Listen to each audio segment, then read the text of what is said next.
Je voudrais parler de la paternité de Freud. Il y a deux manières de le faire. La première, c'est d'étudier les textes freudiens sur la question du père, bien sûr, et puis il y en a une autre qui vise à regarder la biographie de Freud et de comprendre comment celui-ci a vu, a vécu, a expérimenté la question de la paternité. Je vais reprendre des éléments de biographie, en commençant par dire que Freud était un jeune homme plein d'ambition. Il voulait faire des découvertes, il souhaitait en faire, et il souffrait d'ailleurs de ne pas réussir à en faire, bien que, d'abord, quand il a fait ses expériences en laboratoire, ses analyses de physiologie chez Brooke, là, il a fait ses premiers travaux scientifiques, prometteurs. Il était reconnu. Mais il a dû quitter ce laboratoire, et plus tard, il a trouvé un autre cheval de bataille, la cocaïne. Là, il sentait que ici, encore une fois, il allait réussir à faire cette découverte sensationnelle qu'il voulait faire. Mais là encore, il n'y arrive pas, il se fait doubler dans ce cas-là. Et puis seulement après vont venir les études sur l'hystérie, les psychonévroses, l'hypnose, puis la talking cure, la psychanalyse. Et là, Freud fait sa découverte. Alors on peut se dire à ce moment-là, il devient le père, celui qui fait naître la psychanalyse. Il n'en est rien, voilà un paradoxe incroyable. Freud qui veut être celui qui met son nom, en même temps, ne cessera jamais de dire qu'il n'a pas inventé la psychanalyse. Il n'arrêtera pas de le dire, de le répéter, même dans ses conférences aux États-Unis, où on aime tellement rassembler un concept et un nom propre, lui le dissocie. Il dit « ce n'est pas moi qui ai inventé la psychanalyse, c'est Joseph Breuer, mon collègue Joseph Breuer, c'est lui ». Donc voilà quelque chose d'assez étonnant, car ici, on a un homme qui reconnaît qu'il y a un prédécesseur, et que ce prédécesseur, c'est celui qui a ouvert le sujet. Lui n'a fait que l'approfondir, mais qu'un autre, finalement, a planté son drapeau avant lui. Et voilà donc une grande sagesse, une grande possibilité pour Freud de tenir cette position d'être celui qui veut faire une découverte, qui ne la fait pas, mais qui l'approfondit, qui va la développer, bien sûr. Et d'un autre côté, chez Freud, alors qu'il reconnaît qu'il est assis sur les épaules de géants, ceux qui l'ont précédé, au contraire de Lacan, je fais cette parenthèse, qui lui, au contraire, était plutôt de ceux qui gomment le nom des autres pour le remplacer par le sien.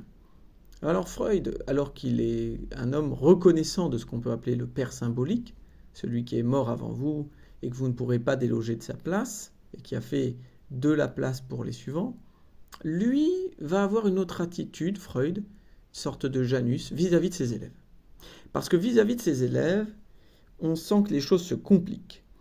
Il est, à leurs yeux, le vrai père.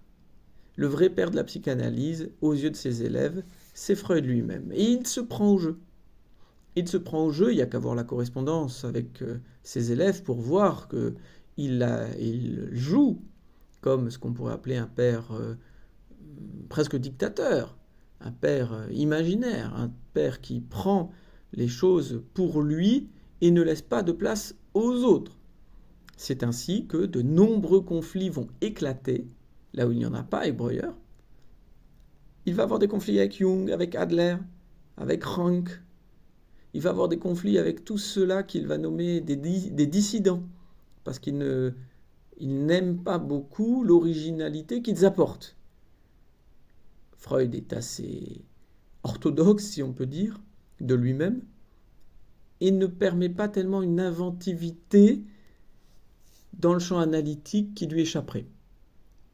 Certains sujets, il ne souhaite pas qu'ils soient abordés par la psychanalyse, et il met en garde sans cesse, souvent en raison, parfois pas.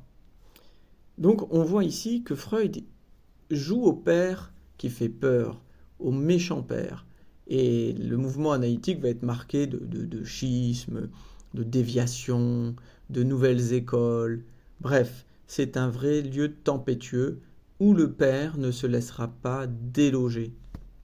Un exemple de cela, c'est le rêve qu'a fait Jung et qu'il transmet à Freud.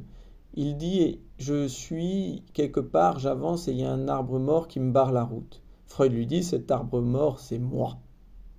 Vous voyez comment Freud va personnaliser le conflit.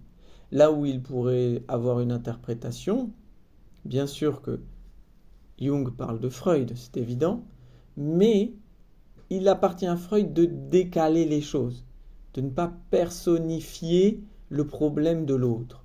Eh bien si, il le personnifie, il se prend pour le père de la horde primitive.